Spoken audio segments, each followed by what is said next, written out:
Bismillahirrahmanirrahim. Nahmaduhu wa nusalli ala rasulil karim, amma ba'd. Topic of Zuhud is carrying on here. And here, this hadith here, Hazrat Abdullah ibn Shikhir radiallahu anhu narrates that when he came in the company of Nabi Kareem sallallahu alayhi wa sallam, Nabi Kareem sallallahu alayhi wa sallam was reading the Surah Al-Haqq Takathur. And when he finished the Surah, he said, a person says that this is my wealth, this is my wealth. And when a person says this is my wealth, but all the boasting and the pride he has within himself, that nothing belongs to him besides that which have eaten and have digested already, or that which we have worn and that has become old already, as clothing, or those things which have given out in sadaqah in the path of Allah subhanahu wa ta'ala will become a deposit for you in the year after. In the beginning of this chapter here, Surah Al-Haqq was being mentioned. It is mentioned that a person has nature is such in a person that he wants to vie with one another, he wants to compete with one another concerning the world, wants to get more, wants to beat one another, acquiring more of the world. And when the person starts accumulating the wealth of the world, then automatically he'll say, now this wealth belongs to me, this is my wealth, it belongs to me. But in reality we'll find that the person, what is the person's possession is, that person has whatever he has eaten, that is his. And those clothes which has worn and got old, whatever it is, that is his. Others he benefit from the food he has eaten, he benefit from the clothes he has worn, and whatever is given such kind of path for Allah subhanahu wa ta'ala, that will help you in the year after. So once a person acquires wealth and has got a wealth with him, now what's the benefit of that wealth? How will he benefit from that wealth? He won't benefit from the best just by keeping the wealth in a safe deposit, whatever it is. That wealth is not going to benefit him at all. So the actual benefit of the wealth is when the person is going to utilize it for the year after. Concerning this, Nabi Kareem sallallahu alayhi wa sallam has drawn our attention to the reality of wealth, and say when a person says that his wealth is my wealth, it's my wealth, then he must ponder and think over it now. How did that wealth benefit him? If the wealth benefited him, then you can see it was my wealth. For example, he ate something that he benefited from the wealth he had acquired. If he wore clothes that covered his body and that saved himself from heat and the cold, and say that was his wealth, he benefited from his wealth. Or whatever he has spent the path of Allah subhanahu wa ta'ala and in store for him in the year after, that you can say that is my wealth now, you can say. Besides that, whatever it is now, that wealth is not his, because it's not benefiting from his wealth at all. If a person can understand the small formulas when Nabi Kareem sallallahu give us, then many of our bigger problems will get sorted out because of that. So that wealth which is now in safekeeping, whatever it is, that wealth, in reality look at it, you haven't benefited from it. That's why to say that this wealth belongs to me doesn't look correct. And Nabi Kareem sallallahu has mentioned also, told the Sahab that is there such a person who loves somebody else's wealth more than his own wealth? The Sahaba replied, how can it be possible? A person loves his own wealth, he won't love the wealth of somebody else. So whatever belongs to somebody else, that is that person's, he'll benefit from there, and we won't benefit anything from their wealth. A person can have millions, can have whatever it is, but a person won't attach to that wealth of the next person how much is attached to the little wealth he's got with himself. Then Nabi Kareem sallallahu alaihi wasallam replied to them that those things that belongs to you is that which you have eaten. Those things that belong to you is which have just worn the clothes. And those things that belong to you which have spent the path of Allah subhanahu wa ta'ala. Besides that, all other things, whatever you possess belongs to somebody else. So a person during his whole life, he understands that I worked for the wealth I've acquired, and he associates that wealth also towards himself, and stores that wealth, preserves that wealth whatever way it is. And besides looking after the wealth and seeing the wealth in his possession, what other benefit is getting from there? Nothing more than that. His heart gets happy that I've got so much of wealth, but he doesn't utilize it for himself, not in this world, or not in the year after. What's the benefit of that wealth now? So in reality, if a person understands and put his mind towards it, he'll come to understand that whatever wealth we have got in this world, that wealth is there to prepare for us for our akhirah, for the year after. That wealth is not utilized to prepare for the year after, then you haven't benefited from the wealth. You can't say that wealth belongs to me. So whatever you spend the path of Allah Ta'ala already, that you can say that belongs to me already now. And besides that, all other things you cannot say it belongs to you. For example, the food you eat also, you have benefited yourself to get health and got strength in your body. You make ibadah Allah subhanahu wa ta'ala. You wear clothes, you cover your body, you cover your private areas, and you make ibadah Allah subhanahu wa ta'ala. You save yourself from the cold, from the heat, or whatever it is. So that you have benefit at least to look after your health and make ibadah Allah subhanahu wa ta'ala. So those things which you utilize yourself to, those things you can say that belongs to you. Besides that, all other things you cannot say it belongs to you, because that will go to somebody else will go. So here, in other words, Nabi Kareem Sallallahu Alaihi Wasallam drawing our attention to the reality of life, to ponder and think how much do you need, how much you need, so much you utilize, and say that belongs to you. For example, a person has built a beautiful home. In that home he's got about 30 or 50 rooms in that home he's got, and you've got to sleep in each room one day also. So what will say now? That only in one room at one time you can sleep. You won't sleep in the 20 or 30 or whatever rooms that built in home. You can't utilize all the rooms at one time. You want to utilize one room at a time. It shows your necessity is just one room. Not more than that is not your necessity. The same way, find clothing. A person has got, for example, he's got 10 pairs of clothes or 20 pairs of clothes. He's not going to wear more than one pair of clothes on his body. If you wear more than one pair of clothes on his body, people say something wrong with him. He's right in his head about wearing so much of clothes. So it shows that whatever your necessity, your needs are being fulfilled by wearing that one set of clothing you're wearing. So in reality, you look at it, a person's needs are very little. Whatever a person wants to rest in a home, that needs a little. Whatever clothes you want to wear, that needs a little. Whatever food you want to eat, that needs also little, is limited, all that. So from here you can understand our necessities to live is very little, is limited. And besides that, whatever it is, it's all greed now. The more you want to collect, that is all greed now, nothing more than that. So Nabi Kareem Sallallahu drawing our attention towards that don't adopt the call it of greed within yourself, but understand the reality of life, how much you need, so much you earn, that will be sufficient for you. You will have a comfortable life, and that belongs to you. You will be rewarded for that. But whatever more than that you got, that now you'll be answerable for whatever more than that. So once a person understands that what our needs are, our primary needs are, then furthermore that greed won't come in a person's mind. But we don't understand his primary needs, you don't understand his purpose of his creation, and that's where now when greed comes into a person, when jealousy comes into a person, then the person wants to acquire more and more, and he won't worry whether it's coming halal, whether it's coming haram, whatever it is. He won't worry of all that, but he just wants to acquire more and more, whether he's oppressing somebody, whatever it is. He won't worry of all those things there. But that shows that person has got greed within himself, and he doesn't realize the reality of life and what is his what are his needs. You don't understand what are his needs, in other words. Like Mustakim gives the example, he said, the person builds a beautiful home, and the beautiful home he builds, but he doesn't build a toilet in the home. What will you say now? The house is very beautiful, definitely, but it's not complete now, because there isn't a toilet in that home there. Once the toilet is built in the home, now say this whole home is complete now. But even though the toilet is built in the home now, you won't go and spend time in the toilet.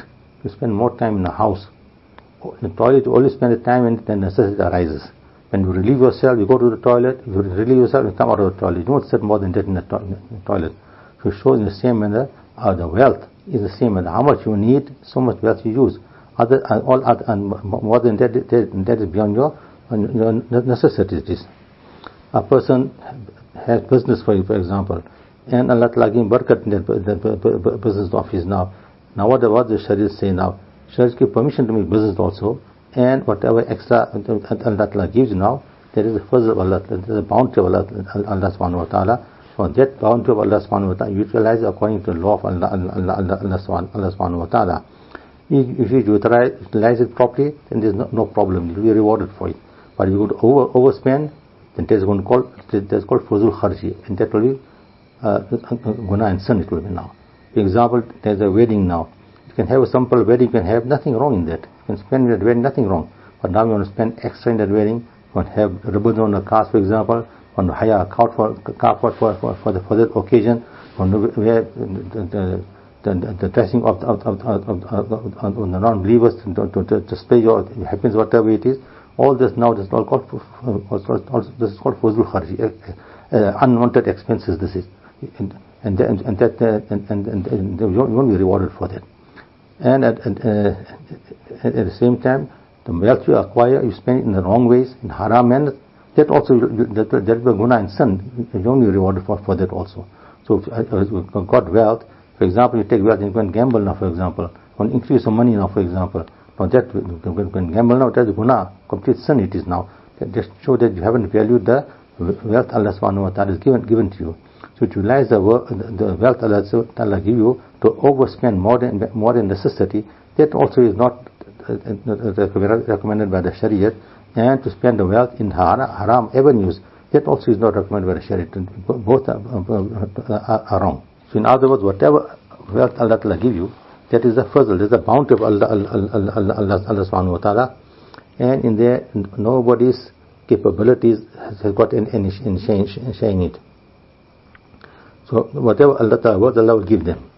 Sometimes you'll find two people have got the same degree they've got, but one person earns more and one person earns less. So what does it show?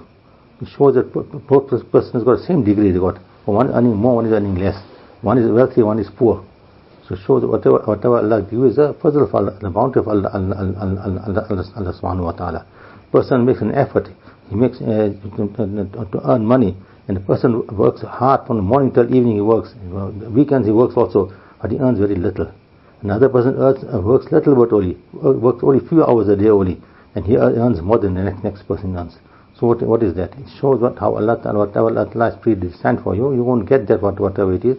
In that process, don't undermine the laws of Allah subhanahu wa ta'ala. Don't undermine the laws of Allah subhanahu wa ta'ala requiring your risk, then that is completely wrong, not acceptable. That's why in the Quran also Allah subhanahu wa ta'ala says that wealth is a fazl of Allah, it's a bounty from Allah subhanahu, it's a gift from Allah subhanahu wa ta'ala. Allah ta'ala says, فَإِذَا قَضَيْتُ الصَّلَاةَ فَانْتَشِرُوا فِي الْأَرْضِ وَابْتَغُوا مِنْ فَضْلِ اللَّهِ. And another place Allah Ta'ala says, وَمِنْهُمْ مَنْ أَعَدَ اللَّهُ لَنْ أَعْتَانَا مِنْ فَضْلِ لَنَصَّدَقَنَّ. So there also the wealth is a ne'mat of Allah, is a bounty of Allah subhanahu wa ta'ala.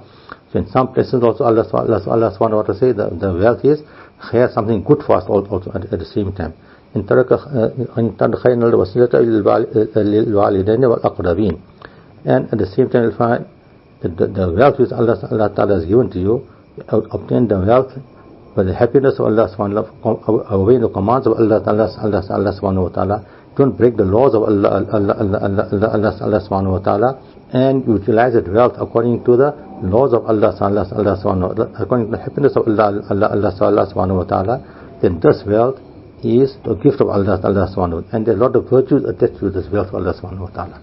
So in other words, whatever wealth we earn must be earned in a halal manner, obeying the laws of Allah subhanahu wa ta'ala, and after that utilize that wealth also according to the law of Allah subhanahu wa ta'ala.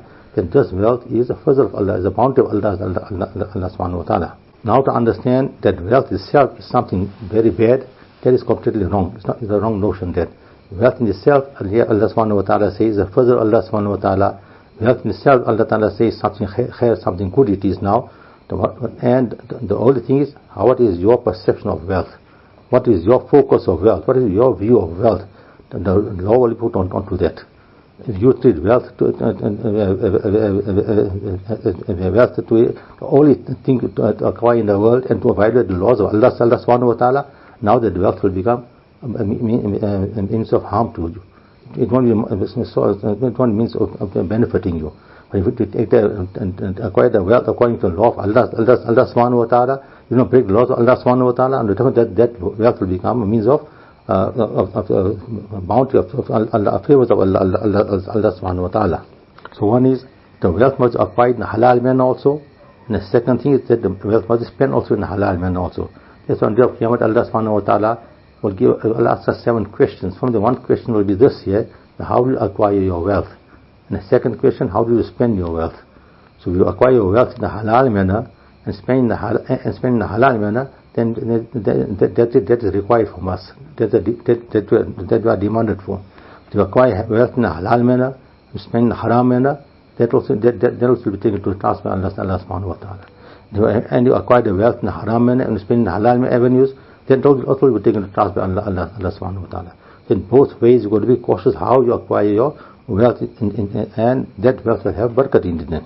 Now, somebody, because of doing business now, Allah Ta'ala gave a lot of barakat in his business. Now, this person thinks that this is the favor of Allah subhanahu wa ta'ala upon me. So, in this process of acquiring this wealth, if he thinks there's a favor of Allah subhanahu wa ta'ala, and my capabilities has got nothing to do with it, it's only a favor of Allah subhanahu wa ta'ala, then this will become a fazl of Allah subhanahu wa ta'ala, and this will become something good. The wealth will be good for you, in other words. So a person mustn't boast over on the ni'mat Allah ta'ala has given to him. For example, he got a ni'mat of understanding, or how to talk, how to make deals, whatever it is. So don't have trust on your capabilities, but have trust on the fazl of Allah subhanahu wa ta'ala. Because you see many people who got, some people who are uneducated, they are more wealthy than the person who is educated, we find also. So that all depends on the distribution of wealth is in the hands of Allah subhanahu wa ta'ala, who how much he wishes he gives, so much of wealth he gives them. How concerning wealth, how to distribute the wealth also, our Sharia has given us guidelines on how to distribute our wealth also. For example, the first instance where to sacrifice wealth is on yourself. It's not right to become so stingy that don't spend the wealth on yourself also now. You'll find many people, you find our beggars, you'll find them, they are begging all their life, and they are very wealthy at the same time, but still they are begging. And they don't spend on themselves also, they don't spend on anybody else also. What's the benefit of that? You find so many articles come in and you'll find a certain person was a beggar, when he passed away he had millions left behind. What was the benefit of the millions left behind? The states take all money over and nobody benefits from them.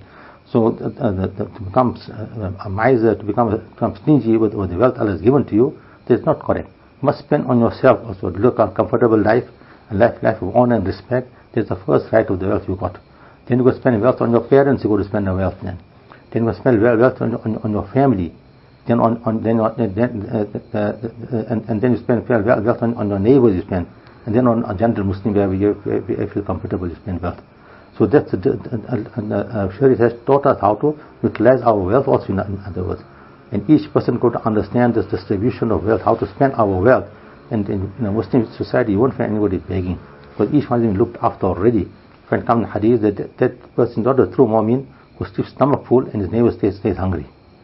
So a person got to just obey the laws of the Sharia properly, will find the Muslim community always progressing always. But because we've undermined the law of Allah subhanahu wa ta'ala, that's why you find the social problems in our society we find. One instance we mentioned of Qarun. Qarun was a person who was very, very wealthy. Allah gave him a lot of wealth, Allah gave him. وَابْتَغِ فِي مَا آتَاكَ اللَّهُ. Allah said, whatever wealth has given to him, Allah said, spend in the path of Allah subhanahu wa ta'ala. That's the law of Allah subhanahu wa ta'ala. For what Qarun should do, he should collect all the wealth, he accumulate all the wealth. In the olden times, you should have big storerooms to keep the wealth, and should admire the wealth, display the wealth to the people to show how wealthy they are.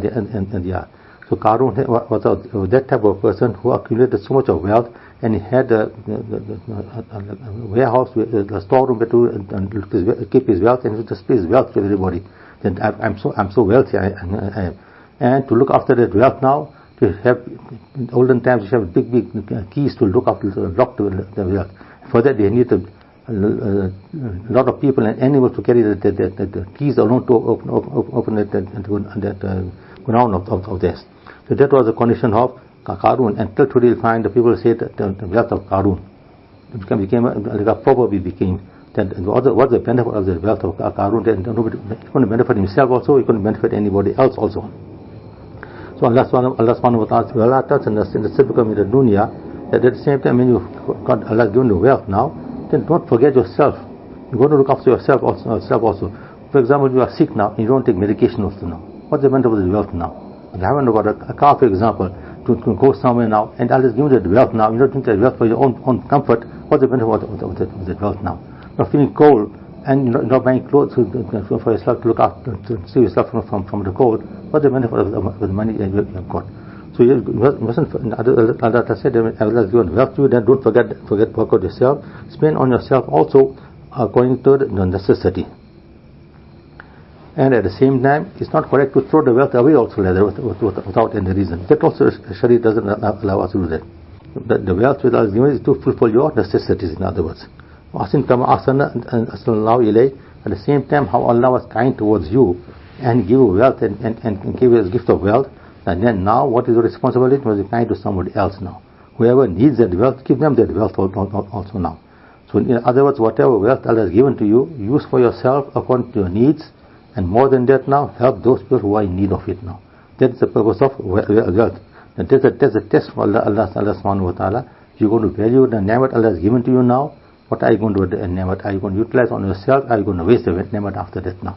Whatever extra you got, don't have to waste it, but you go to help those people who are in need of it now. So whatever you're going to spend in the path of Allah subhanahu wa ta'ala, that is going to be reserved for you in the day of Qiyamah. That wealth is going to help you in the year after. And وَلَا تَمْقِلْ فَسَادِ فِي الْأَرْضِ. At the same time, don't create havoc on the earth. In other words, by disobeying Allah subhanahu wa ta'ala, not obeying the commands of Allah subhanahu wa ta'ala, undermining the laws of Allah subhanahu wa ta'ala, and displeasing Allah subhanahu wa ta'ala, that will create fasad, will cause havoc on earth, will create. So show that to create a peace on earth, you got to follow the law of Allah subhanahu wa ta'ala. In whatever way it is, you got to follow the law of Allah subhanahu wa ta'ala. Whichever wealth Allah has given to you, that wealth is like a ni'mat, is like amanat to you. Utilize it according to the commands of Allah subhanahu wa ta'ala. How much is necessary, you spend so much. You spend more than your necessities, that's going to be fazul kharch is going to be now. Extravagance is going to be, and extravagance will have the answer for extravagance.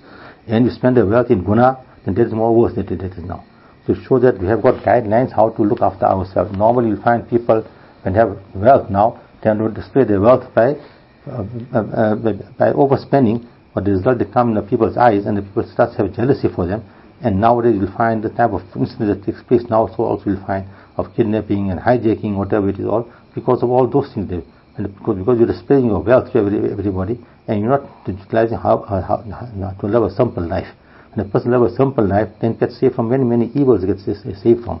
But this is the wisdom of the laws of Allah subhanahu wa ta'ala. So there now, Nabi Karim sallallahu alaihi wasallam drawing our attention to this point here, that think carefully and ponder over that how much belongs to you. What is yours in this world? Just think over that, and how much you need for yourself, how much you need for the year after. If you understand this, then the excessive love for the world will not come in your heart, and that is called zuhad, which you go to acquire. And hadith also is in the Quran also mentioned that is a good quality to adopt the quality of zuhad. So a person adopt the quality of zuhad, that person is called a zahid now. He hasn't attached himself so much to the world in more than necessity. And whatever wealth Allah has given, that is wealth left for the year after. One day, one person he saw, was a very wealthy person he was, and he had a lot of business things, whatever he was doing. So one person saw that this person is always engaged in the world. Now, and he was going for Hajj, this person. When he came there, he said, let me meet him also a little bit and talk a little bit and tell him I'm going for Hajj.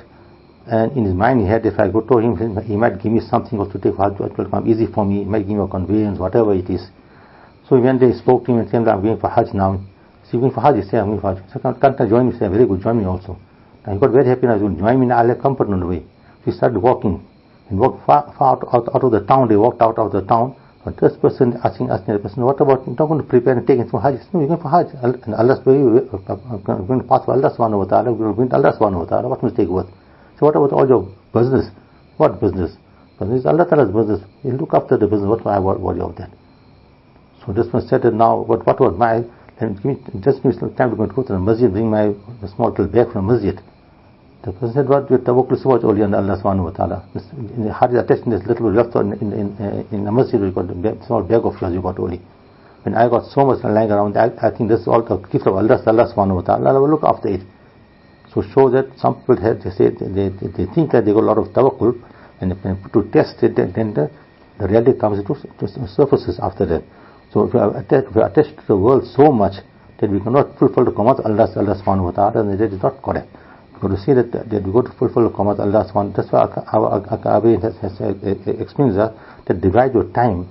Time management is very, very important. So, for example, there's 24 hours in the day and night. Distribute it. 8 hours for maximum 8 hours for sleeping, and normally in the average 6 hours are enough for a person to rest for good health.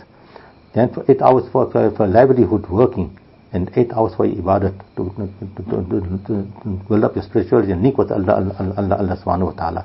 If you distribute your time according to that, then you got peace of mind, you got contentment within yourself. You know your limits, how to do what to do things. You won't overstep the boundaries. So it's important we learn time management and understand that whatever wealth is given to us is an amount for Allah subhanahu wa ta'ala. It's a fazl, it's a bounty and gift from Allah subhanahu wa ta'ala.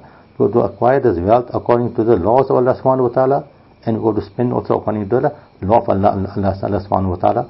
We are the owners, but at the same time we haven't got the right to do whatever we feel. But the law of Allah ta'ala is supreme over that also. He has Abdullah ibn Ghafar narrates that one person from Nabi Karim sallallahu alaihi wasallam and asked Nabi Karim sallallahu alaihi wasallam that I have love for you, I love you, in other words. Nabi Karim sallallahu alaihi wasallam replied to him, understand very carefully, see what you are speaking. So in other words, think carefully before what you are saying. So this person 3 times he took qasam of Allah subhanahu wa ta'ala and said, I love you, Nabi Karim sallallahu alaihi wasallam. Then Nabi Karim said, listen carefully. If you say you love me, then remember, and then poverty will come towards you very quickly. Like how when the water flows down, how fast the water flows down. And when the slope is more steep, the faster the water will flow down. In that manner, the poverty will come towards you also. In other words, difficulties will come in the path, whatever it is, will come towards you. You could make sabr and have patience within yourself. When you could follow the law of Allah subhanahu wa ta'ala, then you got restrictions within yourself. So halal, haram, and the rights of one another, you could fulfill. There's a lot of things that come about. So that's what Nabi Karim sallallahu alaihi tried to explain. And you know, whenever there's water is flowing, or whenever there's a flood also, how the water moves, or the force it moves, and especially when there's a steep descent, that water goes on more fast, with the force it goes down. So Nabi Karim sallallahu alaihi wasallam tried to explain to him that when you can have love for me, then find difficulties coming your way also. And a person who's more inclined towards the akhirat and follows the procedure of preparing for his akhirat, then that person will definitely find difficulties coming on his road, on his way, which is got to overcome the slowly. Now, when Allah subhanahu wa ta'ala want to bless somebody, want to favor somebody, then Allah ta'ala put them to tests also at the same time. Some people have more bigger tests, and some people have smaller tests also.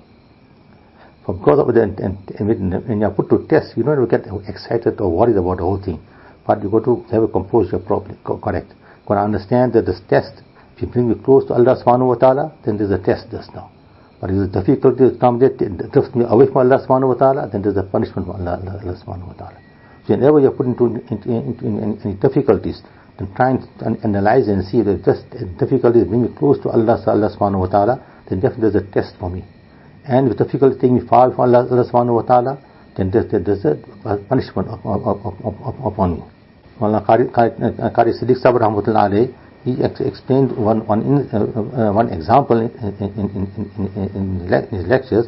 At the same time, Hazrat Mufti Shafi Sahab rahmatullah alayhi also in his mawa'id also has explained this on incidents to understand this very carefully. So for example, a person wants to travel somewhere and he's going in one direction, and he knows the stations that are going to fall up in that direction. He's traveling the train, or he's going his car, whatever it is, and he see those stations or he sees those towns coming as he's going forward. He feels comfortable. I'm going towards my destination. I'll reach my destination now.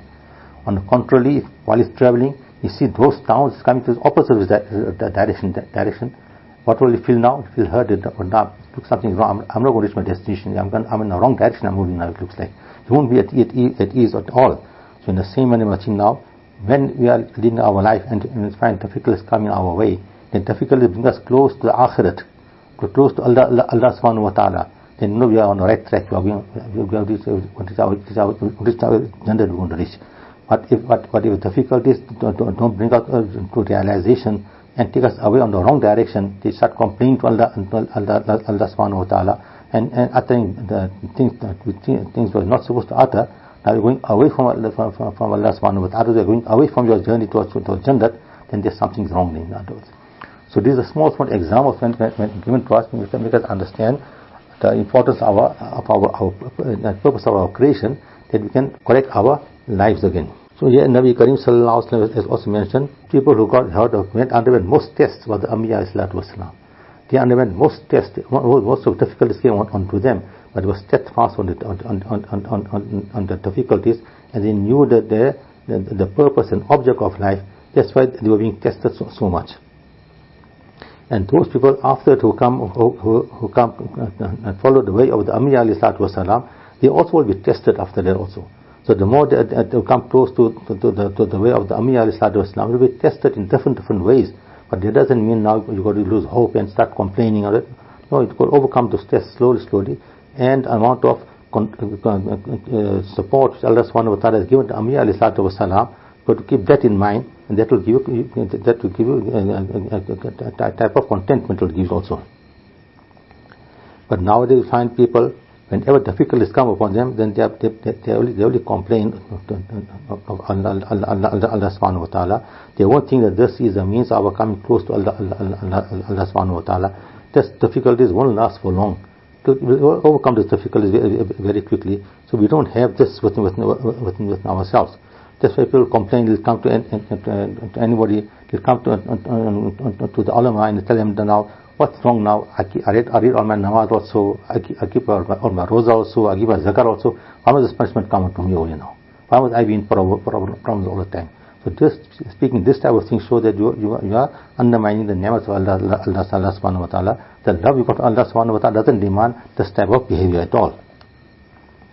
So in other, this person is trying to prove and say, na'uzubillah, that I made ihsan on Allah subhanahu wa ta'ala. I read my namaz, give my zakat, I give my roza, I made ihsan on Allah subhanahu wa ta'ala. It's not that. The ihsan of Allah subhanahu wa ta'ala, not say, give us the tawfiq to our namaz and keep our roza, whatever it is. When you see how people speak, when difficulties come on the way, then you can understand their behavior and understand how much love they got for Allah, how much connection they got with Allah subhanahu wa ta'ala. So everybody is put to test. When Anbiya al-Islam were not spared from the test, then how can we say we are going to spare from the test which Allah has put forward? So Allah Ta'ala tests everybody differently. Some people severe, some people less, according to the person's capabilities, capacity. Allah Ta'ala knows our capacities. He won't test us more than our capacities. So when Allah Ta'ala puts somebody to test, you shouldn't feel hurt about those things. Don't get displeased with Allah subhanahu wa ta'ala. Sometimes you find you get some losses in your business. Sometimes you get sick. For example, you find sometimes you lose somebody from your family. You lose somebody. So all these are tests from Allah subhanahu wa ta'ala to see how much patience you got, how much you obeyed the law of Allah subhanahu, how much yaqeen you got on taqdeer, that Allah Ta'ala can reward you more for that. So these tests which come is not means fast with disappointed or to complain of Allah subhanahu wa ta'ala. And our responsibility is just to keep an assessment of ourselves to see how are we performing. Are we performing how Allah Ta'ala wants us to perform? Are we performing opposite to that? Just keep in mind and see that whatever I am doing, and I am committing any guna, I am going against the law of Allah subhanahu wa ta'ala, I conduct my life according to the command of Allah subhanahu wa ta'ala. That's what assessment you could take all the time of our life. That's why our Kabin said that you go to one thing is called muhasabah. Muhasabah, you take account of what you did the whole day at night, and whatever good you did, you must thank Allah subhanahu wa ta'ala, and whatever you faltered, make tawbah to Allah subhanahu wa ta'ala and correct yourself. That's called muhasabah. And what is muraqabah? You ponder over the creation of Allah subhanahu wa ta'ala, ponder over the laws of Allah subhanahu wa ta'ala, ponder how much am I complying to the law of Allah subhanahu wa ta'ala. See how the system works. What must I do after that now? automatically your heart will give witness, you go to worship Allah subhanahu wa ta'ala, and you could fulfill the command of Allah subhanahu wa ta'ala. That's how your life becomes a life of quality, it becomes them. Sometimes you make muraqabah of yourself, make muhasabah of yourself, did I backbite or not? Did I harm anybody? Did I violate anybody's rights or not? Now automatically you come to realize I must fulfill the person's rights. If you fulfill the person's rights, then it is to your benefit, it is after that. So now, once you understand, make muhasabah of yourself and take account of yourself and understand what is your responsibility, you discharge your responsibility according to the law of Allah subhanahu wa ta'ala, then you will make shukr to Allah, you will be thankful to Allah subhanahu wa ta'ala. And that's what is required from us, that we must thank Allah subhanahu wa ta'ala for all the ni'mat and bounties He has blessed us with. There's one person who was Faj was a person who was handicapped, and he couldn't walk, he couldn't do anything, he couldn't use his limbs at all, and he was sick in that situation also, and the flies were sitting on him also, and he couldn't do anything about it. So in that situation, somebody met him and thought that there was such a big problem he is and he can't use his own limbs also, and the flies, mosquitoes are troubling, whatever it is, insects are around, he can't do anything, he can't chase anybody, whatever. What a difficult position that this person is. So he went to ask him, how are you feeling, what's happening to you? He said, Alhamdulillah, I'm very well, he said. So he met, and this person in his mind, he saw him, this is so difficult, he'll complain about everything, but what he said, Alhamdulillah, I'm very, very well. But after furthermore he said that, Allah shukr, that Allah put me into this difficulty, he said. And he says, otherwise Allah will put me in some disobedience. Allah saves me from disobedience and put me in these difficulties. Allah shukr it is. To be in disobedience of Allah subhanahu wa ta'ala is more worse than this difficulty upon me. So imagine this, how the people of Iman, they think in this manner, that Allah to put me in difficult way, not put me into a disobedience of Allah subhanahu wa ta'ala. That is more worse. So when our thinking changes a little bit, then all our problems get sorted out because of that. Because we don't use our thinking capacity. That's why we are always complaining to Allah subhanahu wa ta'ala of everything, whatever it is. Even if somebody in a good position also we are still complaining to Allah subhanahu wa ta'ala. And for example, somebody has got something, then you also want the same thing you want also. Because one person was a very wealthy person, asking, how do you become so wealthy? You say, because I live a simple life. Ask him how explain to us what is simple life. You say, for example, I said, a watch which costs 100 rands, I use a watch that costs what 50 rand, use the watch. They give the same time for the watch that costs 100 rands and 1,000 rand also. Some watches you get for cost 5,000 rands cost, but that watch also is the same time that the 15 rand watch will give, same time will give me. So I'd rather use a 15 rand watch, rather use a watch that costs 1,000 rands. See, I travel in the plane, I go overseas for my business trips, I travel also. I travel in the economic class, I travel. See, with the same plane is going to take you to the same place. Whether you travel the first class or the economic class, you're going to travel. So that's how I live a simple life. Because of the simple life, Allah made me rich. I got a car, for example. I got a car that does fulfill my needs, for example. A car that costs 50,000 or 70,000, a car costs to fulfill my needs, whatever it is. So I must have buy a car that costs 1 million rand now. I don't need that car. That also takes me from point 1 to point 2 will take me. And this also takes me from point 1 to point 2. What's the difference in that? So I thought in that manner, and I started with simple life. Because of a simple life, I saved so much, Allah made me wealthy, Allah made me wealthy. So it depends how we adjust ourselves and how we understand life. According to that level, it will help us out also. So in reality, we're going to understand that how much Allah has blessed us. And make sugar of Allah subhanahu wa ta'ala, what Allah has blessed us, then you can get contentment you will get. But if you don't make sugar, you don't thank Allah subhanahu wa ta'ala for whatever Allah has given to you, then you won't get contentment with yourself. So the important ingredient Nabi Kareem sallallahu alaihi wasallam explained to us that you must make sugar to Allah subhanahu wa ta'ala for the ni'mat Allah has given to us, and at the same time make sure to Allah subhanahu wa ta'ala, He will put us to test only. He never put us into guna. If you are making guna, and this means Allah subhanahu wa ta'ala, it is more worse than the test also that is now. So make sure that Allah subhanahu wa ta'ala, Allah never put us into disobedience of Allah subhanahu wa ta'ala. Only put us to a test, He put us also. So if you think that manner, then all the difficulties and tests becomes very minimal, and you don't find it to be very difficult, and very quickly you overcome the test then.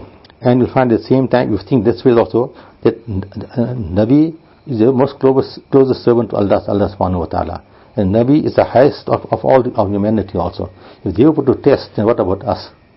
If you think that one also, then the test, the difficult come upon you, becomes very easy for you also. So nowadays you find people, whenever a little bit difficult is come, then immediately start complaining. And you complain in such a manner that you feel so ashamed. How can the person, he got so much of a ni'mah to Allah subhanahu wa ta'ala, and still is complaining to Allah subhanahu wa ta'ala. This nature of ours is not correct at all. And once a person gets little money, then the person says, now Allah is very happy with me, it looks like now. When the difficulties come, he says, no, Allah is not happy with me. Allah puts you to test a little bit, to give you something in future, to value, to appreciate what you will get in future. Then you say, no, Allah is displeased with me. And Allah, once you are put to test, and then you get something, definitely you appreciate those things, you appreciate it. You don't put to test, how are you going to appreciate the thing after that? So Allah's system also is such, Allah make us understand that we go to value whatever we get. And our elders also will find their way of life also in this manner, that whatever never of Allah come to them, they were not happy so happy with the never Allah subhanahu wa ta'ala. They were very frightful and worried about it. Why Allah is paying us back in this world for the good action we have done. That was their thought always. Hazrat Abdurrahman ibn Auf was a very wealthy person. And one time somebody brought some food, very lavish food in front of him. When he saw the food, he started crying. He said, Nabi Kareem sallallahu alaihi wasallam, Nabi didn't have to eat this type of food also. So that thought alone of it made him cry so much of sadness that he never eat that food also. He said, it must happen such that now, because of the good work I am doing, Allah is blessing me in this world, and Allah won't give me return in the year after. That was this situation. And Hazrat Musa ibn Umar radiallahu anhu, we heard about him also. When he passed away, he had nothing with him. It was one sheet he had with him. The sheet was so small that he covered his feet, head to stay open. He covered his head, the feet to stay open. So Nabi Kareem said that, covered his head and put grass over his feet. So these people, they made hijr from Makkah to Madinah Munawwara just for the pleasure of Allah subhanahu wa ta'ala. They made ibadat, they look after Nabi Kareem sallallahu, follow command of Nabi Kareem sallallahu alaihi wasallam, and they lived in poverty, and they were happy with that poverty, because they know that whatever we did, we're going to get the reward in the year after. So when they thought, they were very frightened, if we get something in this world, they real benefit in this world, it shows that now what we won't get in the year after, in other words. So they had that type of feeling, understanding within themselves, that if they never come towards us in this world, it shows that Allah Ta'ala is not happy, or He must never look in the year after. So we have this thought within yourself, then we find that you are balanced in yourself, in whatever you are doing, there will be balance inside. And nowadays our understanding don't go towards that we think that we deserve this ni'mat of Allah subhanahu wa ta'ala. Why Allah was giving us this ni'mat in this world? We think so much about in this world, we think the other way around, we think. And the pious elders should think that the other way around, that we get a lot of ni'mats in this world, what are we going to get in the year after? And what will be deprived in the year after of the ni'mats of Allah subhanahu wa ta'ala. Hazrat Ka'b bin Malik narrates that Nabi Kareem sallallahu alaihi wasallam said that if there is a flock of sheep and you put two hungry wolves inside there, how much harm they'll do to that sheep there, much more harm will be done to your iman by excessive love for wealth and for position. A person who's got greed for wealth and position, that person, that greed will harm his iman much more than the two wolves that will be two hungry wolves left in the flock of sheep. In another hadith also, Nabi Kareem sallallahu alaihi wasallam say that a flock of sheep where there is no shepherd look after them also. In other words, so imagine if we put two wolves who are very, very hungry into the goats or a flock of sheep or goats inside there, how much of harm that animals won't do inside there. So that harm is nothing compared to the harm for a person who got unjust love for world and for position in the world, who got greed for wealth and position in the world. That is more worse than that also. shows when you have love for the world, must be in balance. It must be mustn't go over the limit. Then that wealth will not be harmful for you, but will be a benefit for you. In other words, one is to have love for something, and one is to utilize it for your necessities. There's two different things. So a person has love for the world, but he utilizes it for his necessities. There's nothing wrong in that. But he has love for the world and don't utilize it for his necessities, and there is the problem then. So, like for example, a ship, a boat will sail on water. As long as there's water around the boat will sail. But when the water goes in the boat won't sail, it will drown. The same manner, the love of the world, as long as it's outside, nothing wrong. When it goes inside the heart, then that's where it will start sinking. So keep that in mind, that love of the world, unjust love of the world, that we are cautioned from. But have love for the wealth, when it's limits, there's nothing wrong in that. Because Allah created us with that nature within ourselves to love something. As Mufti Sahab to say, like for example, when going in tradition, like normally in India, then at the end of the dawah they bring a tray and give everybody pan to eat. So a person will take one pan and he won't take whole tray and eat whole tray up. There's no need for that. They will take one and eat one. Like when you go somewhere, sometimes they give soup, they give sometimes. Somebody they give some sweets, they give, or chocolate, they give, whatever. You don't eat all the chocolates, all the sweets. You take how much you want and leave other people in the gathering there.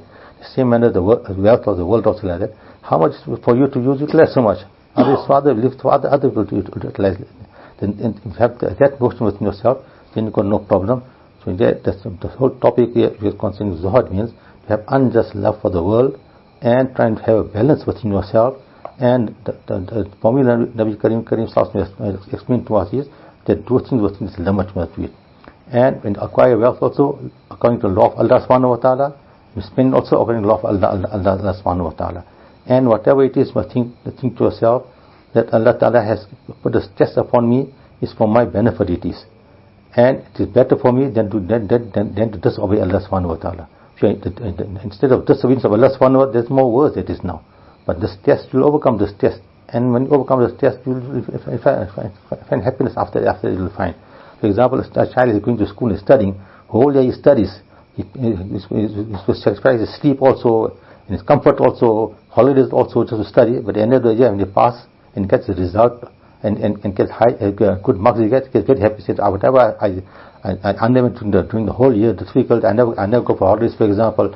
I did all my homework. I never going to some wedding, whatever it is, function, whatever it is. The result now, I've got so good marks today. I passed with good results today. He gets happy. He forgets all the difficulties. Forget all the difficulties. He's happy now because of this. The same way, understand. For example, there's a wedding by somebody's house, and whenever there's a wedding, as the day of the weddings come near, there's more preparation being made, and the people sleep less, they work more. And once the day of wedding comes, that night they sleep even more, less they sleep that night. They're more working, doing things.